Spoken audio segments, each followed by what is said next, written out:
En manchette ce soir, la météo possiblement responsable de l'écrasement d'hélicoptères du 18 août. Le Bureau de la sécurité des transports du Canada dévoile des résultats d'enquête. Le Cégep et l'UQAT devront se serrer la ceinture. Dans nos programmes d'études, il y aura donc moins de renouvellement des équipements, il y aura moins de maintien de ces équipements-là en bonne condition.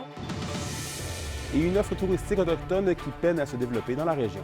En Abitibi-Témiscamingue, on a plusieurs offres d'expériences de tourisme autochtone.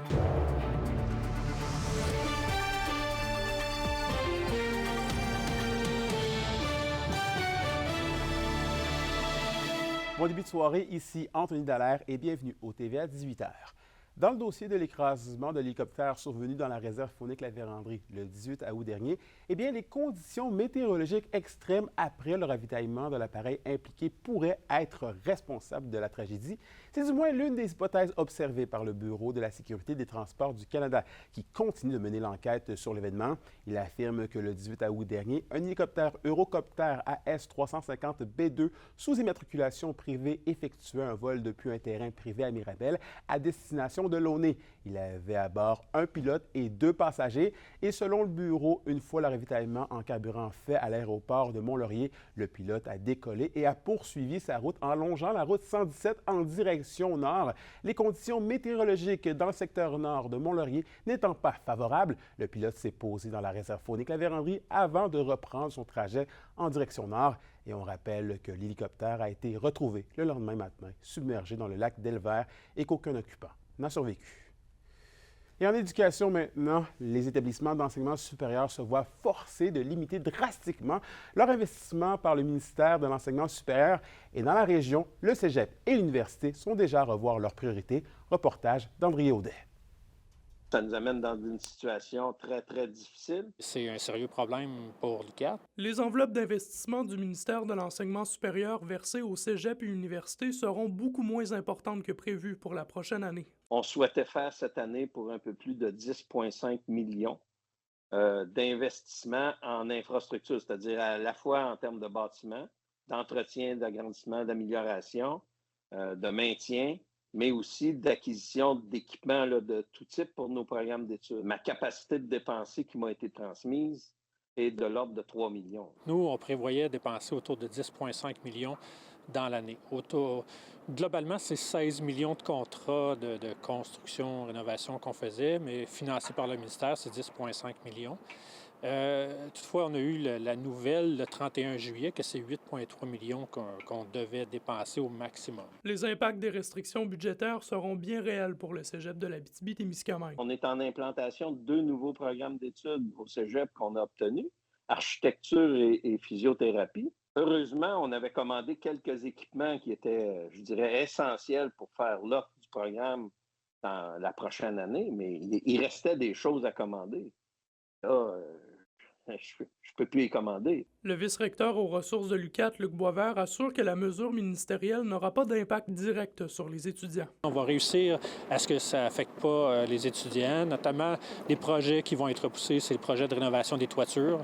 C'est le genre de projet qu'on peut repousser, mais qui n'est jamais une bonne idée de repousser, évidemment. Là. Quand on a des problèmes de toiture et de l'écoulement qui se fait pas bien, donc ça génère tout ça de problèmes, ça génère l'usure prématurée. Le Cégep de l'Abitibi-Témiscamingue espère que la rencontre de jeudi avec les fonctionnaires du ministère de l'Enseignement supérieur permettra de limiter les baisses d'investissement. Est-ce qu'on est capable d'obtenir de l'ouverture en lien avec des obligations de santé et sécurité? Dans une déclaration écrite, la ministre de l'Enseignement supérieur affirme que la mesure est dans un objectif de saine gestion des fonds publics, que le ministère fera preuve de flexibilité pour que les établissements soient en mesure d'honorer leur engagement contractuel. Elle ajoute que le ministère est à pied d'œuvre pour soutenir les réseaux dans cette période de transition. André Audet, RNC Nouvelles, Rouyn-Noranda. Bon, changeons de sujet, mais restons au Cégep puisque les étudiants de l'établissement pourront bientôt se procurer des préservatifs gratuitement par l'entremise de machines distributrices. Il s'agit d'une mesure du ministère de la Santé et des Services sociaux pour prévenir les infections transmises sexuellement.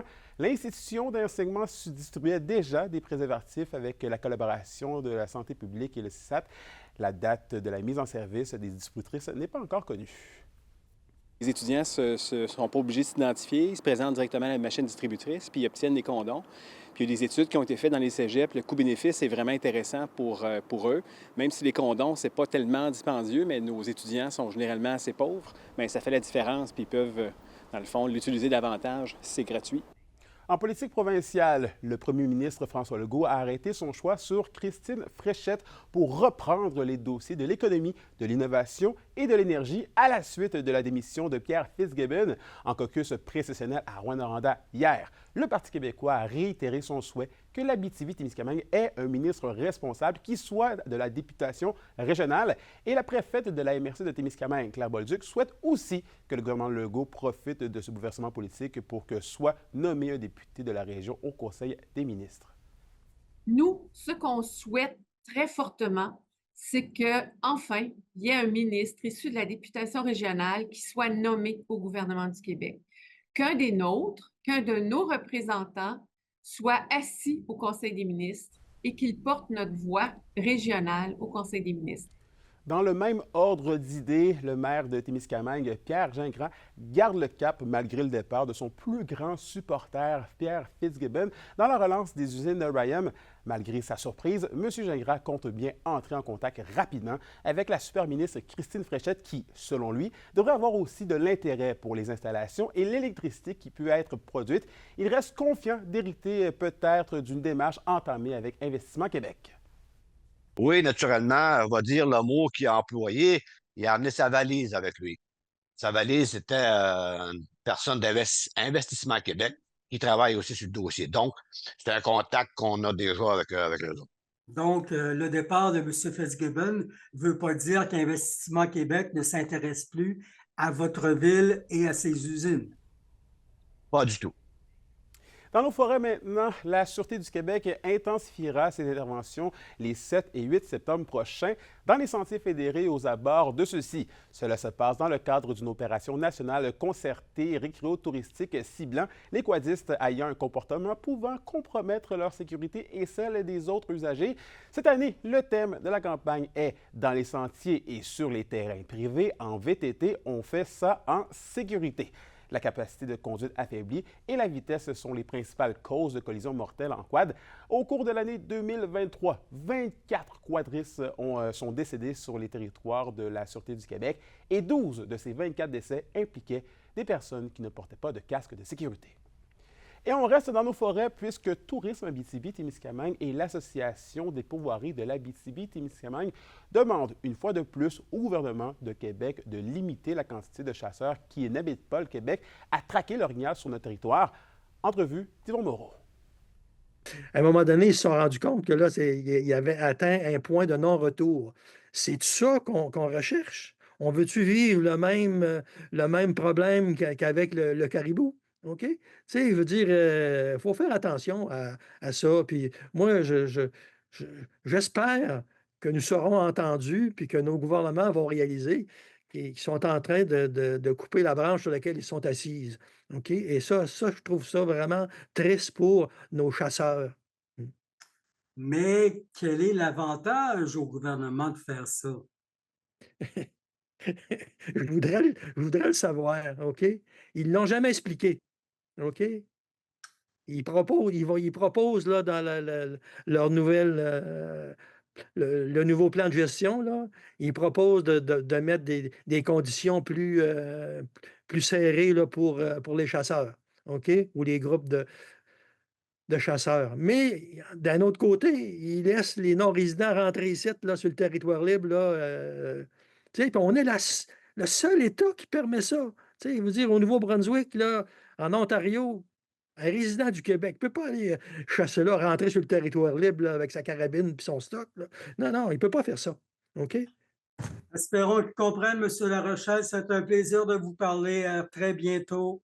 Ben, je vous remercie de nous donner un droit de parole. Au moins, la population va être au courant de ce qui se passe. Puis j'espère que nos dirigeants politiques vont allumer. OK? Parce que là, je trouve qu'ils n'allument pas vite, là, tu sais. Ouais, mais il faut faire attention, lorsqu'on parle d'allumer dans un territoire de chasse, là, on a assez donné. Ouais, c'est un beau jeu de mots, monsieur. Salut, M. Larochelle. OK, à la prochaine. Et dans un autre ordre d'idées, la saison estivale arrive tout juste à sa fin et l'heure est au bilan sur l'offre touristique autochtone dans la région. Bien que plusieurs offres existent déjà sur le territoire, le développement touristique autochtone se fait tranquillement. Félix Blaquière nous explique pourquoi. C'est le porte de rentrée de la culture, qu'on va dire. Viens apprendre avec nous autres, viens marcher avec nous autres, viens voir qu'est-ce qu'on peut apprendre de chacune. L'offre touristique autochtone est variée à travers les MRC de la région, Anisipi dans Amos-Arikana, mais aussi des powwows à Picogan et Témiscamingue First Nation notamment.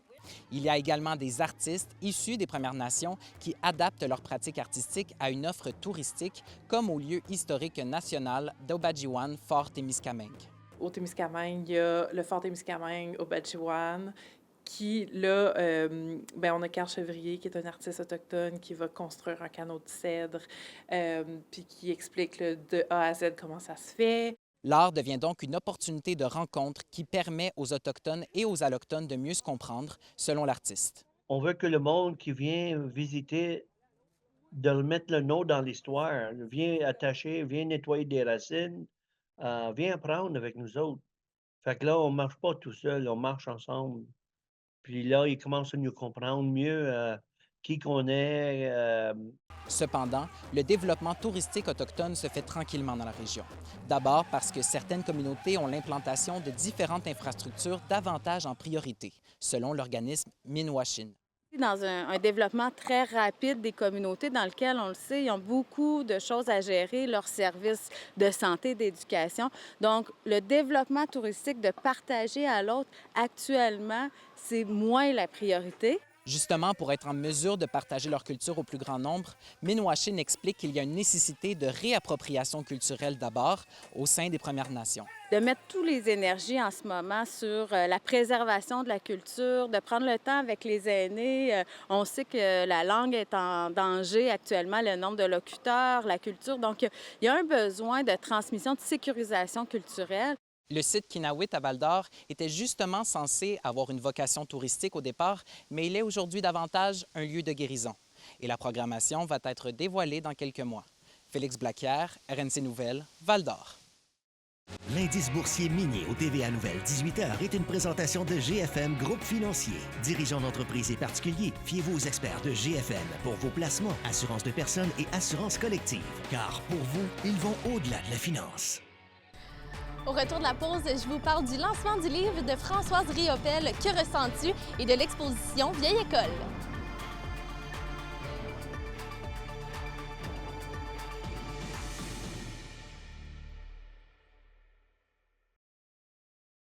Les SADC de l'Abitibi-Témiscamingue et du nord du Québec vous présentent la bonne nouvelle économique TVA. La ville de Sainte-Terre et Sainte-Thérapie ont inauguré la phase 2 des sentiers du Mont-Bel, ajoutant près de 100 km de nouveaux sentiers et des aménagements pour enrichir l'offre récréo-touristique. Ce projet de 220 000 $ vise à faire du Mont-Bel une destination incontournable pour la randonnée, le vélo de montagne et d'autres activités de plein air. Les SADC, partenaires de l'économie de la région.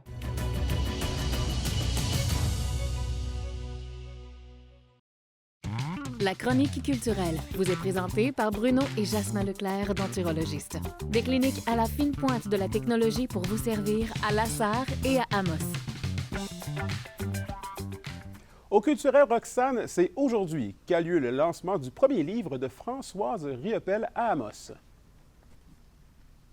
Oui, c'est en formule de 5 à 7 aujourd'hui là, au Centre Femmes Ressources d'Amos qui a lieu le lancement pour le premier livre de Françoise Riopel qui est intitulé « Que ressens-tu? » Donc, l'autrice nous partage dans ce livre-là avec générosité ses premiers ressentis énergétiques, des prises de conscience, mais également des témoignages. Et ce qui est le fun avec ce livre-là, c'est qu'il est divisé avec une seule page par histoire. Donc, je me suis entretenue aujourd'hui avec Françoise et elle veut que les gens lisent ce livre-là. Mais quand je leur dis une histoire, une page, avec les gens sont contents, ils ont un sourire, puis ils regardent la table des matières. J'ai dit, choisis-toi un titre qui t'allume, puis lis pas les autres. Ou tu les autres plus tard. Alors là, tu sens le regard, puis tu sens, ah, OK, d'accord, je vais lire ça. Que ça doit faire du bien à eux aussi, ça c'est le principal, que quand ils lisent le livre, que ressens-tu? Ben, que ça les porte à une réflexion, que ça les aide au niveau du cœur. Je souhaite que les gens soient heureux. Bon, maintenant, vous nous faites quitter Amos pour aller à Rouyn-Noranda, puisqu'une exposition fait revivre une vieille école. Oui, c'est Leven Meyer, l'artiste multidisciplinaire là, qui illustre dans son exposition une section remodelée d'une vieille école de rang des années 30. Et c'est de là que vient le nom de l'exposition Vieille École. Et cette exposition-là veut retracer l'histoire géopolitique et sociopolitique de l'Abitibi-Témiscamingue. Et c'est en combinant là, les vestiges de cette vieille école-là en forgeant, en faisant une rampe de skate. Donc, Leven Meyer a même participé à la déconstruction de cette vieille école pour prendre les matériaux pour créer cette sculpture. L'exposition Vieille École est présentée à l'Écart de Rouyn-Noranda jusqu'au 6 octobre prochain. On l'écoute nous parler de cette impressionnante structure.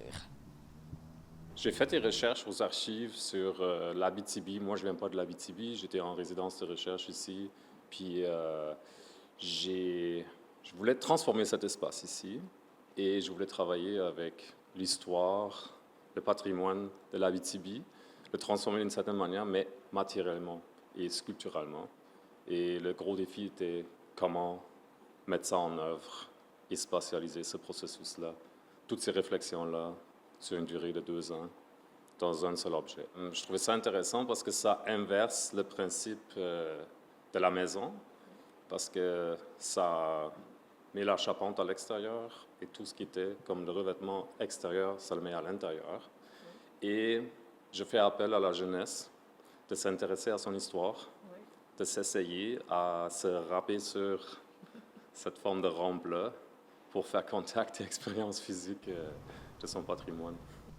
Et Sarah Dufour, qui était dans la région le week-end dernier, qui avait perdu là, à Rouyn-Noranda, ici même, son pendentif de son collier. Et là, bonne nouvelle, parce que hier, on a appris qu'un bon samaritain l'a retrouvé. À l'aube des journées des parcs nationaux, les parcs de Gabelle et Opémika annoncent une foule d'activités extérieures. On vous révèle au retour les choix qui s'offrent à vous.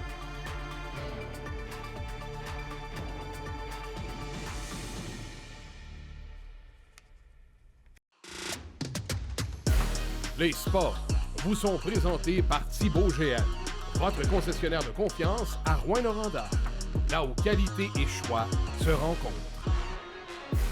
Et on termine finalement au sport. Une bonne nouvelle qui risque de faire plusieurs heureux, puisque c'est ce samedi que se tiendra la journée des parcs nationaux.